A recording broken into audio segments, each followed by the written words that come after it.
Picture someone you probably respect. Maybe you picture a doctor finishing a 12-hour shift, walking to a car that costs more than most people's annual salary, heading back to a house in a neighborhood where the property taxes alone would have felt unimaginable 10 years ago. By every visible measure, this person has made it. The degree on the wall says so, the title on the business card says so, the address says so. And yet, the retirement account is thinner than it should be for someone at this income level. The credit card carries a balance that never quite reaches zero. The end of the month arrives before the end of the paycheck does. And somewhere underneath the professional composure is a quiet financial anxiety that this person cannot fully explain and would never say out loud in the hospital break room or at the neighborhood dinner party. This is not a rare story. It is one of the most common financial situations in America and one of the least discussed because the people living it are too successful by every external measure to feel entitled to the conversation. You are not supposed to feel financially stressed on this income, so you do not say anything, and the trap gets quieter and tighter with every passing year. Today, I want to explain exactly what is happening, not the surface version, the spend less, save more lecture you have already heard and already know, the structural version. The income trap has specific mechanics that nobody explains before the salary starts arriving. And once you see those mechanics clearly, you will understand precisely why intelligence applied to earning without being applied to the system that surrounds earning is only ever half the equation. The income trap is not about being irresponsible. Most high earners are not irresponsible people. They are disciplined, capable, and successful in almost every domain of their professional lives. The trap is something more specific than irresponsibility and more structural than bad habits. It is the set of forces that activate automatically when income rises and quietly consume the financial margin that the income was supposed to create. Here is how it starts. You get the raise, the promotion, the first real salary after years of training, and immediately, before the first paycheck from the new role even clears, decisions begin to get made. The apartment gets upgraded because the old one no longer fits the professional identity that the new title requires. The car gets replaced because the commute is long and you have earned something better. The wardrobe shifts because the new workplace has a different visual standard. None of these feel like financial decisions in the moment. They feel like the natural and reasonable consequence of having arrived somewhere you worked very hard to reach. This is lifestyle inflation, and it is not a character flaw. It is a completely rational human response to increased resources and increased social context. But it has a specific financial consequence that plays out over years rather than months, which is exactly why most people never connect the cause to the effect. Every time income rises and lifestyle rises to match it, the margin stays flat. The gap between what comes in and what goes out, the only number that actually builds wealth, does not widen. It holds steady or narrows. And a flat margin on a rising income is a treadmill that runs faster without going anywhere. Meet Dr. Reyes. She finished her residency at 32, earning $280,000 a year after a decade of below-poverty training salaries. The income felt like the reward the decade of sacrifice had promised. In the first 2 years, she upgraded her apartment, leased a car appropriate for her professional status, began contributing to a retirement account, and started carrying the lifestyle she had deferred for 10 years.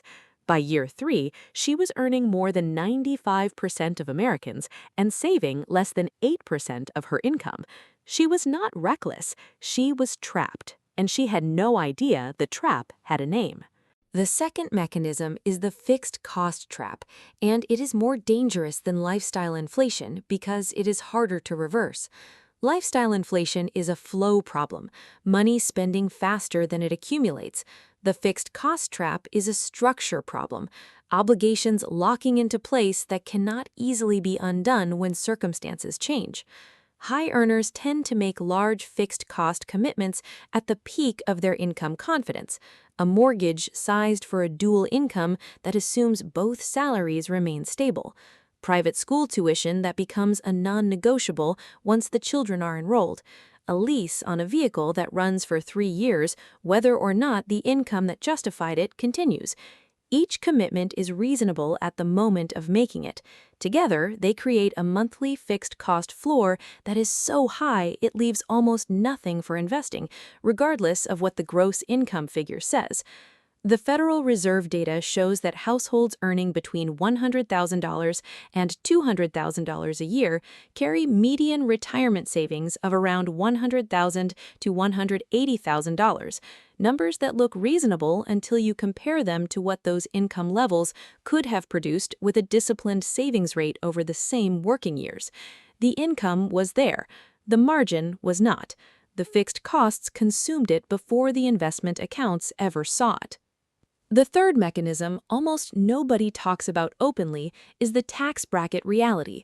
High-income earners systematically overestimate their take-home pay and make lifestyle and commitment decisions based on gross income rather than net income. A salary of $200,000 does not produce $200,000 of spendable money. After federal income tax, state income tax in most states, Social Security, Medicare, and potentially a high-cost employer benefits package, the actual take-home on a $200,000 salary in a high-tax state can land somewhere between $120,000 and $135,000 annually. That is a real number. That is the number the lifestyle needs to fit inside. But the commitments often get sized against the $200,000 figure because that is the number on the offer letter and the number that gets mentioned at family gatherings. The gap between those two numbers, between gross and net, is where a significant portion of the income trap lives. The fourth mechanism is the social environment of high earners. This one is the most uncomfortable to name and the most powerful in practice. When income rises, peer groups shift. The colleagues, neighbors, and social connections of a high-earning professional are themselves high-earning professionals, and the baseline of normal spending in that environment, the vacations, the restaurants, the private schools, the club memberships, the home renovations, is dramatically higher than the national average. Social spending is not vanity. It is the cost of participation in the community that the career built. But it is a cost, and it is a cost that scales with the peer group rather than with financial logic.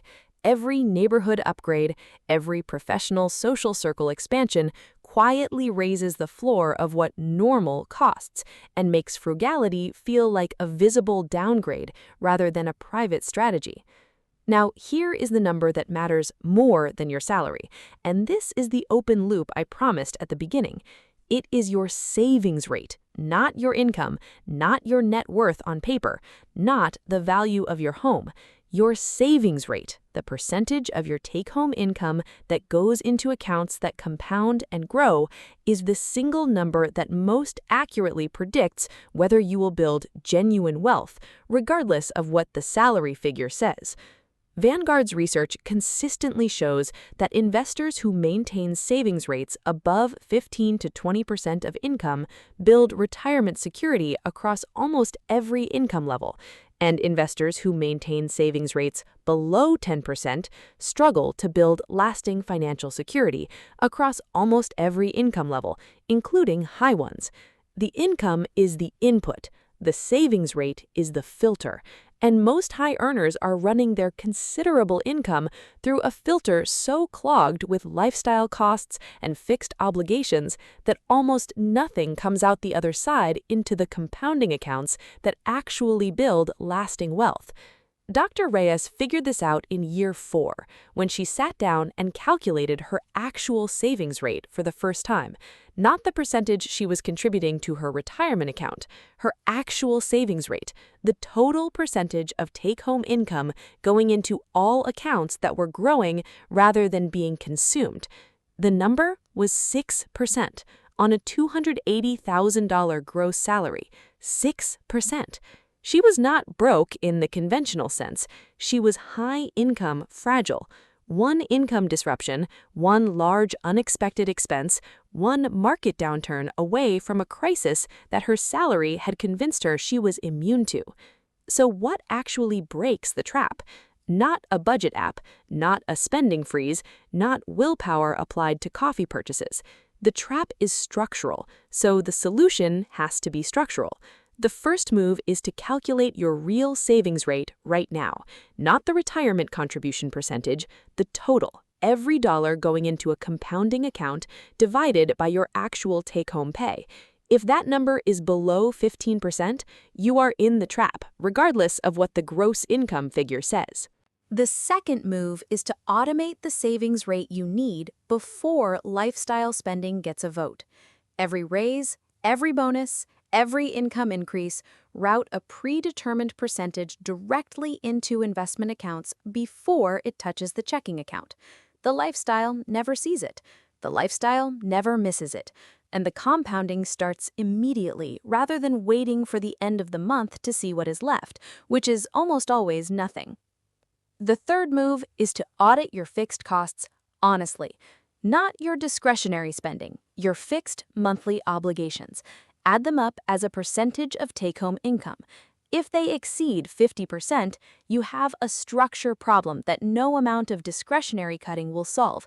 The fix is a structural change, a housing decision, a vehicle decision, a schooling decision, made once and producing margin every month for years, rather than a daily willpower battle that you are statistically likely to eventually lose.